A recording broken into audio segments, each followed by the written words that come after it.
Oke, standby, kamera ready, sound ready, 3, 2, 1, action.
Terus dia di sini kamar nomor 5 ya?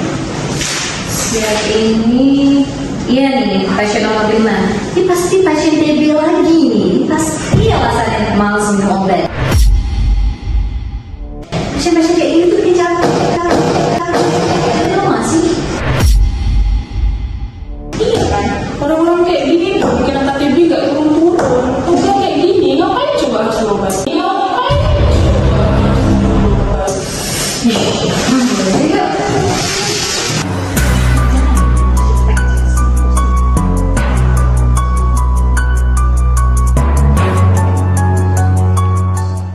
Coba saya lihat dong. Bu Tiara. Ibu pasien TB ya? Iya deh. Ini saya Pradila sama kawan saya ini Bella. Langsung intinya aja ya Bu ya. Ibu saya gak minum obat ya? Ibu mau sembuh gak sih? Saya merasa udah enakan, jadi saya mencoba lagi. Aduh Bu, kalau semua pasien itu kayak ibu penuh di rumah sakit. Tapi siap-siap kerjanya Bu.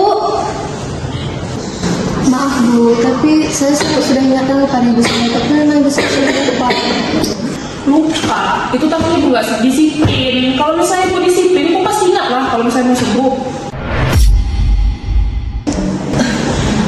Saya sementara mau sembuh deh, tapi kadang badan merasa udah enakan. Ibu Tiara, kalau ibu merasa udah sehat itu bukan jadi alasan ibu untuk berhenti minum obat Bu. Ibu bisa disiplin gak sih Bu? Pasien lain bisa kok, ibu cuma manja deh. Jangan begitu Bu, kami kan udah usaha, namanya juga orang tua. Kalau nggak bisa konsisten, jangan harus sembuh Bu. Nanti bisa nular ke ibu. Mikirlah, mikirlah. Maaf, saya sebenarnya juga mau sembuh. Permisi Bu. Tiara, ini obatnya ya Bu. Nah, untuk cara mengatasinya Bu, saya punya saran nih. Ibu bisa mencatat lewat alat HP atau enggak lewat kalender. Bisa dicoba Bu. Halah Bu ngapain nih ingatin jadi masuk lagi. Tidak begitu Mas, jadi saya cuma menyarankan untuk Bu Tiara tidak lupa lagi dalam minum obat. Mas Dila, kenapa ini? Kan kita mau dimarahin pasien. Pasien itu bukan untuk dimarahin. Kalian ini bagaimana sih? Seharusnya kalian itu mengedukasi, bukan mau menyalahkan. Ini saya takut kalau kayak gini Dok. Ya Dok, saya merasa disalahin terus juga. Udah terserah. Kalau misalnya penyakit ibu tambah parah, jangan salin kami. Itu obat dadar. Kalau ibu minum atau enggak, itu terserah ibu ya. Cukup. Pasiennya akan saya ambil lagi. Pasien itu bukan kan anak kalian. Ya udah Dok, misalnya ada dokter yang mau dokter lainnya jadi pasien sih satu lagi. Saya bantu.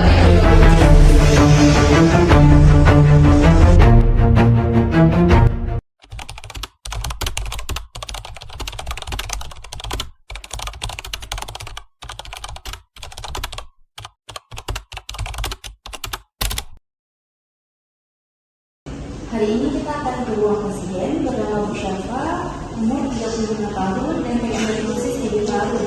Di dalam data ini, ibu ini sering tidak patuh minum obat. Sepertinya kita akan menggunakan pendekatan yang pasti dan tidak tahu mengapa alasan Bu Syafa tidak patuh minum obat. Ya, setuju sih. Jadi sekarang kita lakukan pendekatan yang menenangkan biar Bu Syafa juga mau terbuka sama kita. Terus kita juga bisa libatin anaknya biar dia bisa ikutin pengobatan yang lebih teratur. Oke.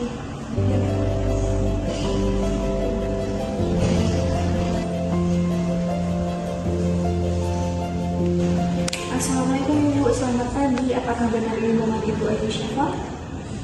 Biar bisa saya lihat yang identitasnya. Benar ya Bu, dengan Ibu Ayu Syafa usia 35 tahun.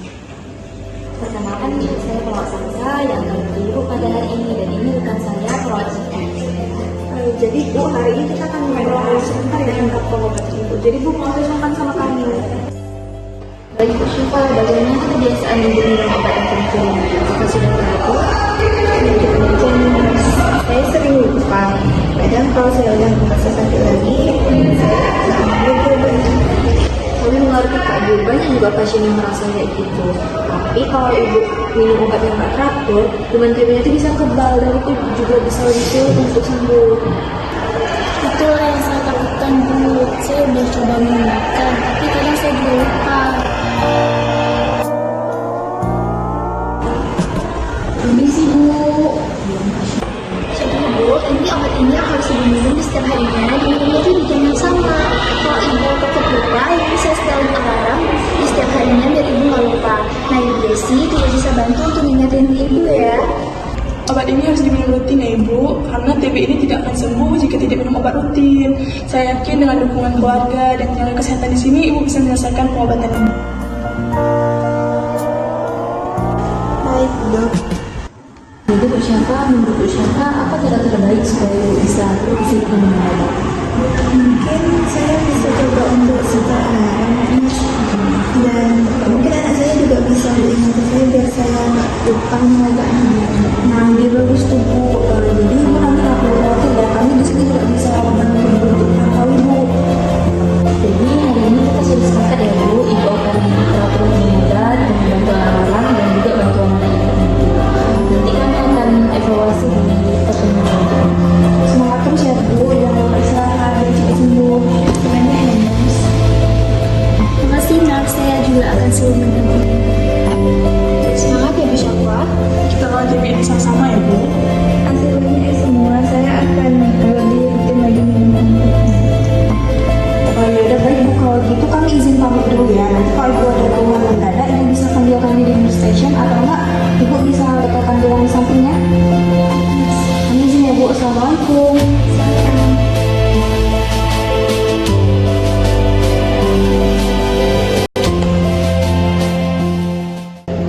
Nah, di video pertama kita dapat simpulkan perawat tidak melakukan komunikasi terapeutik terhadap pasien, di mana perawat bersikap acuh tak acuh kepada pasien, tidak memberikan kontak mata, dan bersikap kasar terhadap pasien, yang membuat pasien tidak nyaman dan ketakutan. Sedangkan pada video kedua kita dapat melihat bahwa perawat menerapkan prinsip-prinsip komunikasi terapeutik yang baik dan benar kepada pasien. Perawat mendengarkan secara aktif keluhan dari pasien, kemudian melakukan komunikasi terapeutik seperti sentuhan, senyuman, serta tatap mata yang membuat pasien merasa nyaman dan tenang. Itu dapat mempercepat proses penyembuhan dari pasien.